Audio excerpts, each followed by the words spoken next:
This is the IELTS listening test. You will hear a number of different recordings and you will have to answer questions on what you hear. There will be time for you to read the instructions and questions and you will have a chance to check your work. All the recordings will be played once only. The test is in 4 parts. At the end of the test, you will be given 10 minutes to transfer your answers to the answer sheet. Now turn to part 1.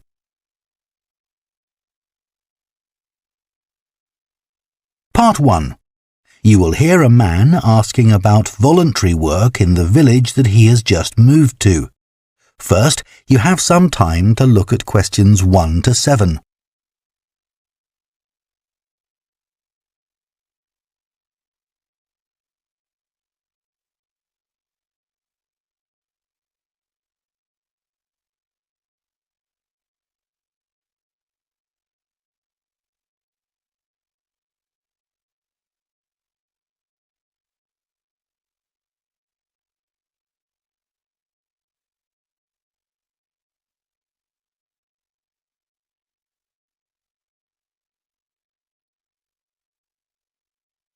Now listen carefully and answer questions 1 to 7. Hello, Jane Fairbanks speaking. Oh, good morning. My name's Frank Pritchard. I've just retired and moved to Southo. I'd like to become a volunteer, and I gather you coordinate voluntary work in the village? That's right. What sort of thing could I do? Well, we need help with the village library. We borrow books from the town library, and individuals also donate them. So one thing you could do is get involved in collecting them, if you've got a car, that is. Yes, that's no problem. The times are pretty flexible, so we can arrange it to suit you. Oh, another thing is the records that we keep of the books we're given, and those we borrow and need to return to the town library. It would be very useful to have another person to help keep them up to date. Right. I'm used to working on a computer. I presume they're computerized? Oh, yes. Is the library purpose-built? I haven't noticed it when I've walked around the village. No, we simply have the use of a room in the village hall. The West Room. It's on the left as you go in. Oh, I must go and have a look inside the hall. Yes, it's a nice building. Do you run a lunch club in the village for elderly people? I know a lot of places do. Yes, we have a very successful club. I could help with transport, if that's of any use. Oh, definitely. People come to the club from neighbouring villages, and we're always in need of more drivers. And does the club have groups that focus on a particular hobby too? I could get involved in 1 or 2, particularly if there are any art groups. Excellent. I'll find out where we need help and get back to you. Fine. What about help for individual residents? Do you arrange that at all? Yes, we do it as a one-off. Oh, in fact, there's Mrs. Carroll. She needs a lift to the hospital next week, and we're struggling to find someone. When's her appointment? On Tuesday. It would take the whole morning. I could do that? Oh, that would be great. Thank you. And also next week, we're arranging to have some work done to Mr. Salisbury's house before he moves, as he isn't healthy enough to do it himself. We've got some people to decorate his kitchen, but if you could do some weeding in his garden, that would be wonderful.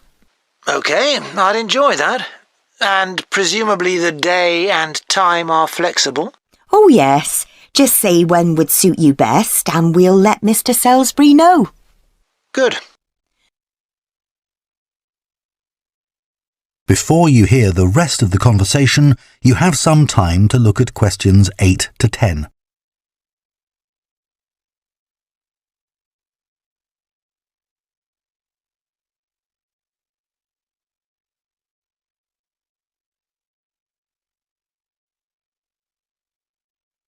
Now listen and answer questions 8 to 10. The volunteers group also organises monthly social events, which is a great way to meet other people, of course. Uh-huh. So next month, on the 19th of October, we're holding a quiz.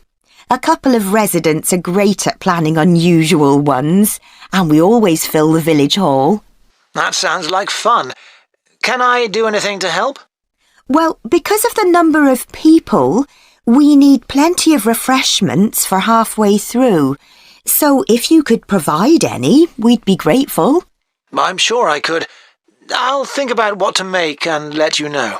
Thank you.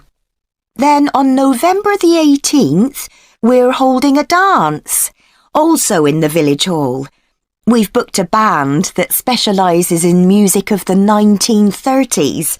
They've been before, and we've had a lot of requests to bring them back. I'm not really a dancer, but I'd like to do something to help. Well, we sell tickets in advance, and having an extra person to check them at the door as people arrive would be good. It can be quite a bottleneck if everyone arrives at once. OK, I'm happy with that. We're also arranging a New Year's Eve party. We're expecting that to be a really big event, so instead of the village hall, it'll be held in the Mountfort Hotel. The... Mountfort. Mountfort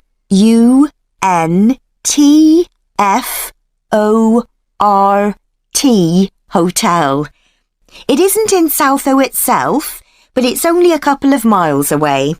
The hotel will be providing dinner, and we've booked a band. The one thing we haven't got yet is a poster. That isn't something you could do by any chance, is it? Well, actually, yes. Before I retired, I was a graphic designer, so that's right up my street. Oh, perfect. I'll give you the details, and then perhaps you could send me a draft? Of course. That is the end of part 1. Good morning, and welcome to Oniton Hall, one of the largest estates in the area. My name's Nick, and I'm one of the guides. I'll give you a brief introduction to the estate while you're sitting down, and then we'll walk round. The estate consists of the house, gardens, parkland, and farm, and it dates back to the 14th century. The original house was replaced in the late 17th century, and of course it has had a large number of owners. Almost all of them have left their mark, generally by adding new rooms, like the ballroom and conservatory, or by demolishing others. The farm looks much as it's always done, although the current owner has done a great deal of work to the flower beds. In the 17th century, the estate was owned by a very wealthy man called Sir Edward Downes. His intention was to escape from the world of politics after years as an active politician, and to build a new house worthy of his big collection of books, paintings and sculptures. He broke off contact with his former political allies and hosted meetings of creative and literary people, like painters and poets. Unusually for his time, he didn't care whether his guests were rich or poor, as long as they had talent. Big houses like Oniton had dozens of servants until the 1920s or 30s, and we've tried to show what their working lives were like. Photographs, of course, don't give much of an idea, so instead, as you go round the house, you'll see volunteers dressed up as 19th century servants going about their work. They'll explain what they're doing and tell you their recipes or what tools they're using. We've just introduced this feature to replace the audio guide we used to have available. I see there are a number of children here with you today. Well, we have several activities specially for children, like dressing up in the sorts of clothes that children wore in the past. And as it's a fine day, some of you will probably want to play in the adventure playground. Our latest addition is child-sized tractors that you can drive around the grounds. Before you hear the rest of the talk, you have some time to look at questions 15 to 20.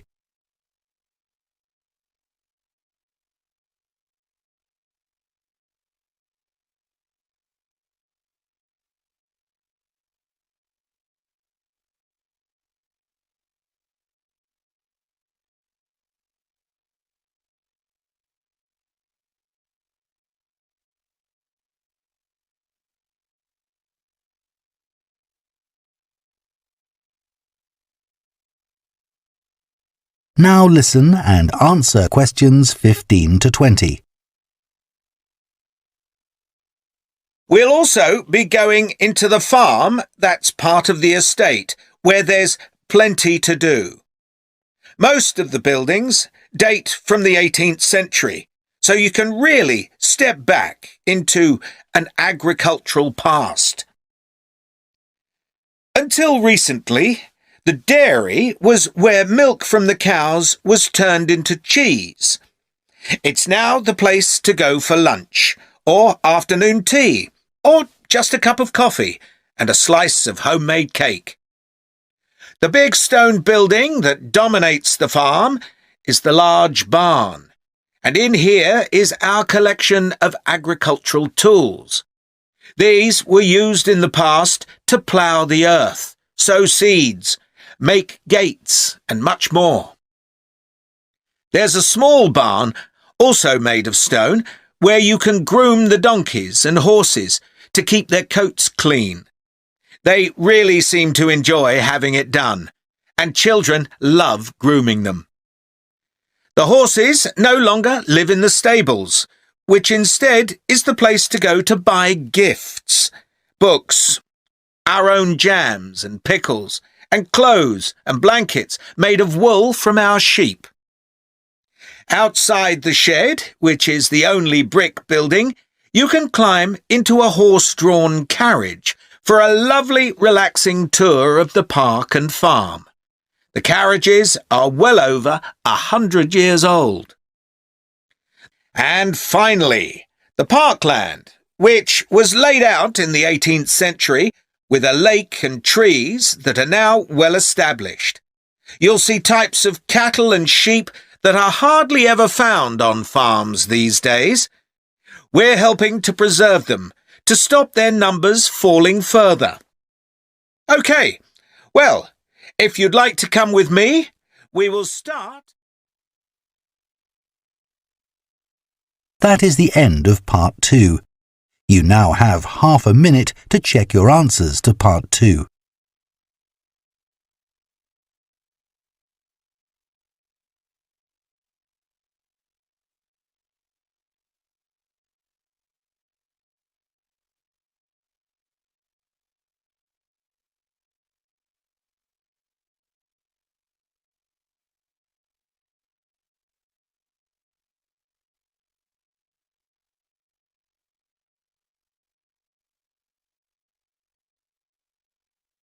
Part 3.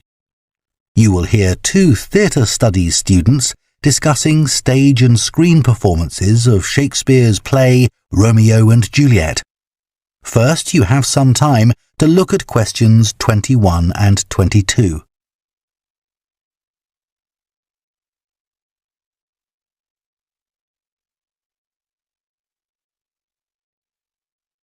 Now listen carefully and answer questions 21 and 22. Did you make notes while you were watching the performances of Romeo and Juliet, Gemma? Yes, I did. I found it quite hard, though. I kept getting too involved in the play. Me too. I ended up not taking notes. I wrote down my impressions when I got home. Do you mind if I check a few things with you, in case I've missed anything? And I've also got some questions about our assignment. No, it's good to talk things through. I may have missed things too. OK, great. So, first of all, I'm not sure how much information we should include in our reviews. Right. Well, I don't think we need to describe what happens, especially as Romeo and Juliet is one of Shakespeare's most well-known plays. Yeah, everyone knows the story. In an essay, we'd focus on the poetry and Shakespeare's use of imagery, etc. But that isn't really relevant in a review. We're supposed to focus on how effective this particular production is. We should say what made it a success or a failure. And part of that means talking about the emotional impact the performance had on us. I think that's important. Yes, and we should definitely mention how well the director handled important bits of the play, like when Romeo climbs onto Juliet's balcony. And the fight between Mercutio and Tybalt. Yes. It would also be interesting to mention the theatre space and how the director used it, but I don't think we'll have space in 800 words. No, OK. That all sounds quite straightforward. Before you hear the rest of the discussion, you have some time to look at questions 23 to 30.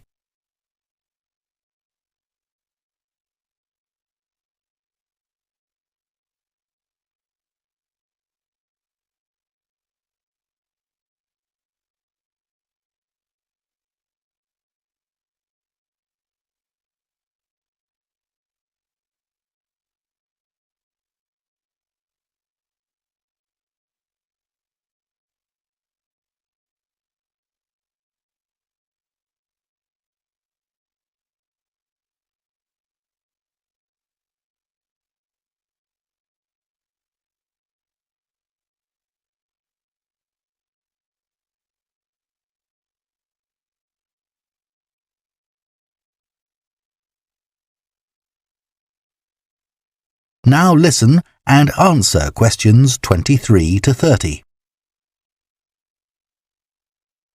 So, what about the Emporium Theatre's production of the play? I thought some things worked really well, but there were some problems too. Yeah.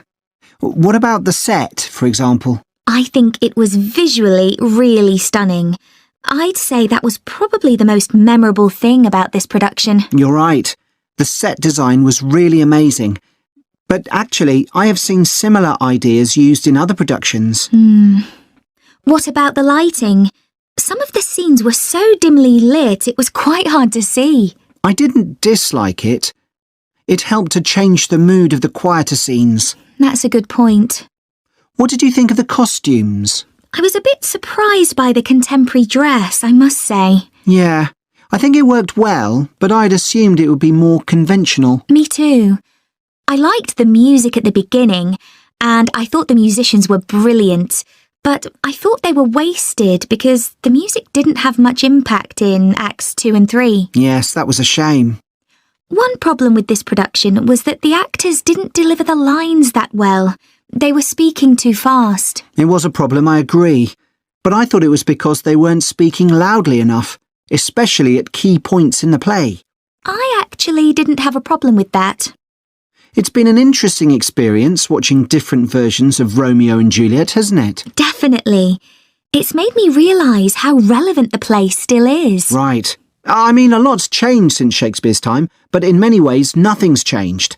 There are always disagreements and tension between teenagers and their parents. Yes, that's something all young people can relate to, more than the violence and the extreme emotions in the play. How did you find watching it in translation? Really interesting. I expected to find it more challenging, but I could follow the story pretty well. I stopped worrying about not being able to understand all the words and focused on the actors' expressions. The ending's pretty powerful. Yes, that somehow intensified the emotion for me. Did you know Shakespeare's been translated into more languages than any other writer? What's the reason for his international appeal, do you think? I was reading that it's because his plays are about basic themes that people everywhere are familiar with. Yeah, and they can also be understood on different levels. The characters have such depth. Right, which allows directors to experiment and find new angles. That's really important because... That is the end of Part 3. You now have half a minute to check your answers to Part 3.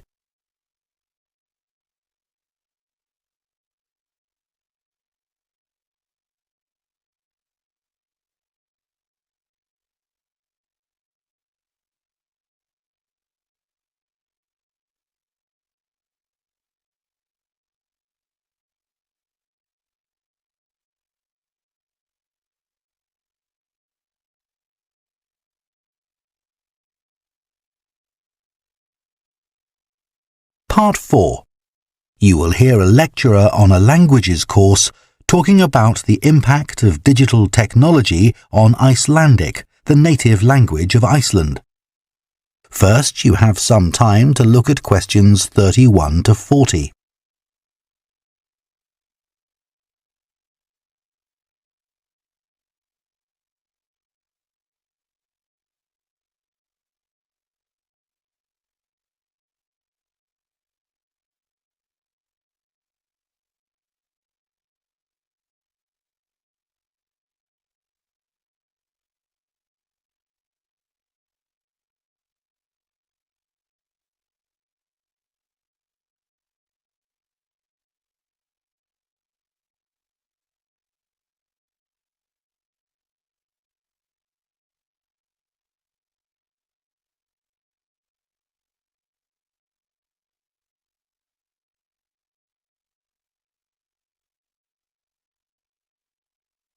Now listen carefully and answer questions 31 to 40.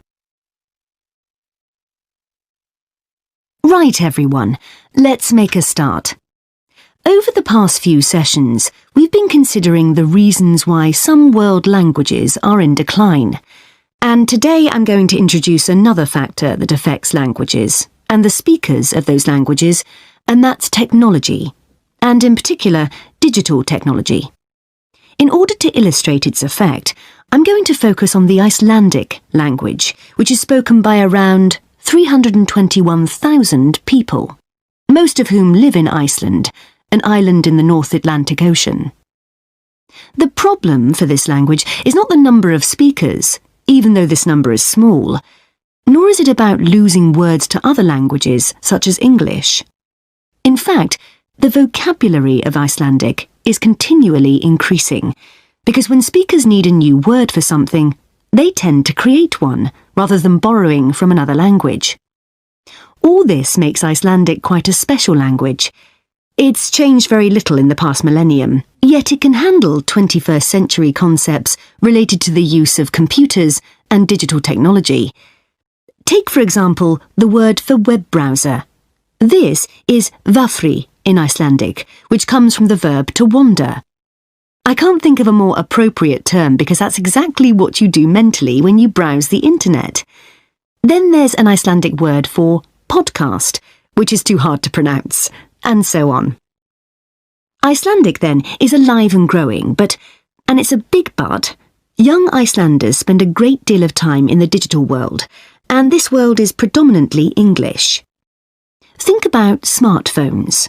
They didn't even exist until comparatively recently, but today young people use them all the time to read books, watch TV or films, play games, listen to music and so on.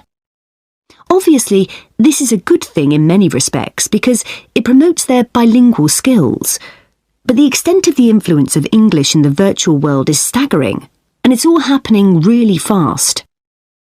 For their parents and grandparents, the change is less concerning because they already have their native speaker skills in Icelandic. But for young speakers, well, the outcome is a little troubling. For example, teachers have found that playground conversations in Icelandic secondary schools can be conducted entirely in English, while teachers of much younger children have reported situations where their classes find it easier to say what is in a picture using English rather than Icelandic. The very real and worrying consequence of all this is that the young generation in Iceland is at risk of losing its mother tongue.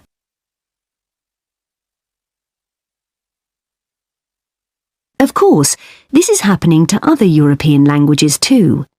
But while internet companies might be willing to offer, say, French options in their systems, it's much harder for them to justify the expense of doing the same for a language that has a population the size of a French town, such as Nice. The other drawback of Icelandic is the grammar, which is significantly more complex than in most languages. At the moment, the tech giants are simply not interested in tackling this. So, what is the Icelandic government doing about this?